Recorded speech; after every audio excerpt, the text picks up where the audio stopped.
Y llegó el viernes por la tarde. Así que volví a la tienda. Lo hice sin planearlo demasiado. De hecho, no pensé en la hora exacta hasta que ya estaba cerca. Pero algo en mí se movía con precisión, como si una parte de mí supiera exactamente qué hacer y cuándo. La relojería estaba igual. La fachada, el polvo, los cristales empañados, incluso ese tic-tac que parecía tener el mismo ritmo, como si el tiempo no hubiera avanzado desde la última vez que estuve allí.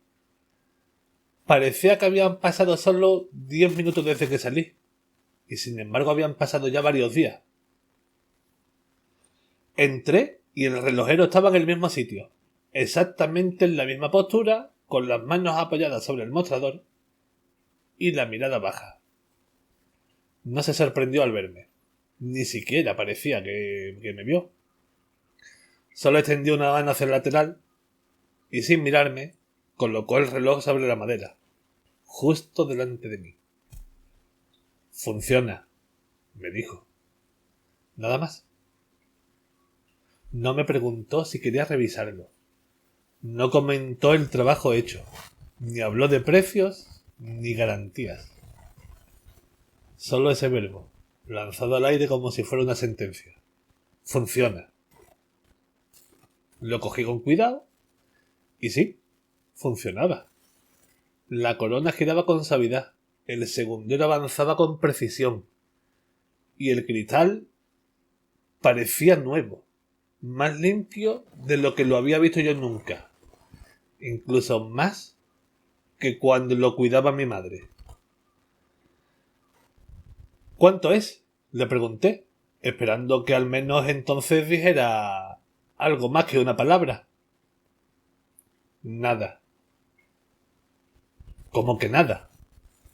Me sorprendió esa sequedad de su nada. No, no se cobra por ajustar el tiempo. Esa frase me dejó frío. No por lo que decía, sino por cómo lo dijo. Como si tuviera un doble significado. Como si el tiempo en sus manos no fuera un servicio, sino una decisión. Me quedé en silencio unos segundos, esperando algo más. Un gesto, una explicación, pero no hubo nada. El relojero ya no me miraba. Volvió a su misma postura, con la mirada baja, y haciendo como que yo ya no existiera. Así que salí de la tienda con el reloj en la muñeca. La correa nueva, porque también la había cambiado, se adaptaba perfectamente a mi piel, como si lo hubieran hecho específicamente para mí. Caminé sin rumbo fijo durante un rato. Supongo que quería probarlo, ver cómo se comportaba. Y lo hacía bien. Avanzaba con exactitud. No se detenía, no oscilaba. Parecía nuevo de verdad. Pero al llegar a casa, ya al caer la noche, fue cuando noté el primer detalle. Miré la hora. Por la ilusión del reloj nuevo, por así decirlo. 6:47. No le di importancia. Pero una hora cualquiera. Me duché, cené algo ligero y me fui a la cama temprano, sin más. A la mañana siguiente, sin embargo, ocurrió algo que me dejó helado. Desperté, me senté en la cama y lo primero que hice, otra vez por costumbre, fue mirar el reloj. 6:47. Me quedé quieto. El segundero se movía. El reloj no se había parado, pero las agujas es como si hubieran vuelto solas a la misma hora. Lo primero que pensé fue que lo había colocado mal, que la corona estaría suelta, que no le había dado suficiente cuerda, o que simplemente me había confundido al ponerlo en hora. No soy ningún experto en relojes. Podría ser cualquier cosa. La mayor tontería. Eso es lo que quería pensar yo. Así que lo ajusté de nuevo, con calma. Me aseguré de dejarlo exacto. 11:35. Me lo puse en la muñeca y me olvidé del asunto. A mediodía lo volví a mirar. Todo correcto. Por la tarde, también. Pero justo al anochecer, al llegar a casa y dejar las llaves sobre la mesa, los revisé otra vez. 6:47. No era una hora cualquiera, era exacta, simétrica. Una hora que parecía que había sido elegida por alguien. Y ya no me parecía una casualidad. Me lo quité como si quemara. Lo puse sobre la mesa y me quedé observándolo durante un rato. El segundero no paraba. Seguía su camino como si nada. Pero las agujas principales siempre volvían a esa hora. Sí que decidí hacer una prueba. Lo ajusté a medianoche. Exactamente a las 12 en punto exactas. Lo dejé en una superficie plana, lejos de imanes o de cualquier cosa que le pudiera afectar. Y al día siguiente, a primera hora, cuando me levanté, lo miré. 6:47. Otra vez. Me eché a reír. No de verdad, no de alegría. Fue esa risa incómoda, esa risa nerviosa que sale cuando el cerebro no encuentra cómo clasificar algo, cómo explicarlo. Me decía a mí mismo que podría ser un fallo mecánico, alguna pieza desplazada, que cuando llega a las 6:47 hay algo que hace que ya no avance la hora. Pero en el fondo ya empezaba a sentir cualquier otra cosa. No era miedo todavía, ni escepticismo. Era una incomodidad. Y con esa incomodidad empecé a mirar la hora con más frecuencia. No en el reloj, sino en todo lo demás. En el móvil, en el microondas, en el ordenador. Y cada vez que veía que se acercaban las 6:30, me ponía tieso, tenso, como si algo me fuese a pasar, como si el mundo me quisiera decir algo a esa hora. Me dije que estaba exagerando, que simplemente era una coincidencia amplificada porque, claro, era algo en lo que yo me estaba fijando demasiado. Que si el reloj hubiera vuelto a marcar, no sé, las 12:12 o las 3:33, pensaría lo mismo. Y quizás era cierto. Pero entonces se lo conté a Daniel. El lunes por la tarde quedé con Daniel para tomar algo. Llevábamos ya un par de semanas sin vernos y entre el trabajo y compromisos varios, pues ya tocaba ponerse al día. Era de esos amigos que no necesitan explicaciones, con los que puedes pasar meses sin hablar y luego retomas la conversación justo donde la dejaste la última vez. Nos sentamos en una terraza, pedimos 2 cafés y hablamos de todo un poco.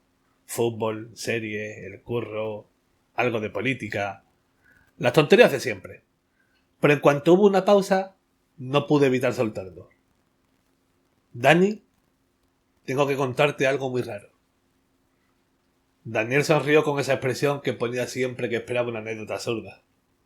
¿Raro tipo me encontré a mi ex en un culto? ¿O raro tipo tengo un tercer pezón? Pues raro tipo creo que mi reloj está poseído.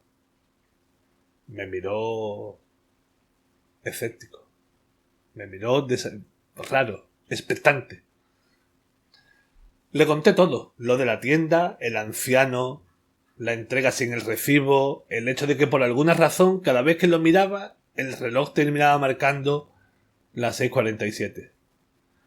Le expliqué que no estaba parado, que el mecanismo funcionaba, pero que las agujas principales parecían tener voluntad propia. Me escuchó con atención, sin interrumpir, lo cual ya era muy raro en él. Cuando terminé, Se quedó unos segundos en silencio. Luego soltó una carcajada y negó con la cabeza. Tío, pero qué fumada. Seguro que es un fallo de alineación o algo. ¿Has mirado si tiene holgura? No tiene. Está perfecto. ¿Y si el relojero lo ajustó para volver a esa hora cada vez? ¿Puedo hacerlo? Yo qué sé, no lo sé. Pero, ¿por qué iba a hacer eso? Daniel se encogió de hombros. Para trolear. Porque está aburrido. Porque quiere que vuelvas. No sé. Tampoco te cobró, ¿no? ¿Y si no es una broma, Dani? ¿Y si esa hora significa algo? Me miró con una mezcla de burla y compasión y me dijo: mira, si te deja más tranquilo, yo también tengo un reloj que necesita arreglo. Dame la dirección y lo llevo esta semana. Así al menos salimos de dudas. Se lo apunté en una servilleta, aunque no tenía una dirección exacta. Solo sabía explicarlo de memoria, como si me hubiera tatuado en la cabeza desde el primer día. Así que me dijo al despedirse: vale, si el mío también se pone místico, entonces empezaré a preocuparme. Y se rió. Yo también sonreí, menos convencido. Pero ya había algo en el fondo de su risa que ya no me hacía tanta gracia. No volví a hablar con Daniel después de aquella tarde. Y no porque no quisiera, sino porque 2 días después murió. Un accidente de tráfico. Iba en moto por una calle secundaria, con preferencia, pero un conductor se saltó un stop y lo embistió de lleno. Murió en el acto, me dijeron. Cuando me llamaron para contármelo, no me lo creí. Pensaba que era una broma macabra, dura, porque Daniel no era de esos amigos que se van así de un momento a otro. Era de los que siempre están, de los que cuando está se hace notar, de esos que llenan huecos sin que te des cuenta. Fui al tanatorio con la cabeza embotada, sin entender muy bien lo que estaba pasando. Todo me parece una película mal escrita o un mal sueño. No sé. Me encontré con su hermana. Estaba destrozada. Lógico. Hablamos un poco, lo justo. Yo solo quería estar allí, acompañar, decir algo que no sirviera de nada, pero que al menos saliera de mi boca. Y entonces ella lo mencionó. Lleva su reloj puesto. Lo recogió ayer del relojero. Quería enseñártelo esta semana. Sentí un frío que me subió por la espalda. ¿Sabes a qué hora fue el accidente? Sí. Me dijeron que era sobre las 7 menos cuarto. No me sorprendió. No sentí un golpe. Ni pánico, ni una epifanía. Solo vacío. Como si algo dentro de mí ya lo supiera desde antes de oírlo. Al salir, fui directo a casa. Cerré la puerta, bajé las persianas, apagué el móvil y me senté en la cama con el reloj en la mano. Lo observé durante minutos, sin moverme. Las agujas ya no giraban como antes. Ahora estaban fijas, quietas. Exactamente a las 6:47. Su hermana me dijo que murió sobre las 7 menos cuarto. Todo me cuadraba. No me moví, ni lloré. Tan solo pensé una cosa. Daniel había ido al mismo relojero. Daniel le había dicho su nombre completo. Y Daniel había llevado ese reloj. Y ahora Daniel estaba muerto. Miré mi reloj. Otra vez. 6:47.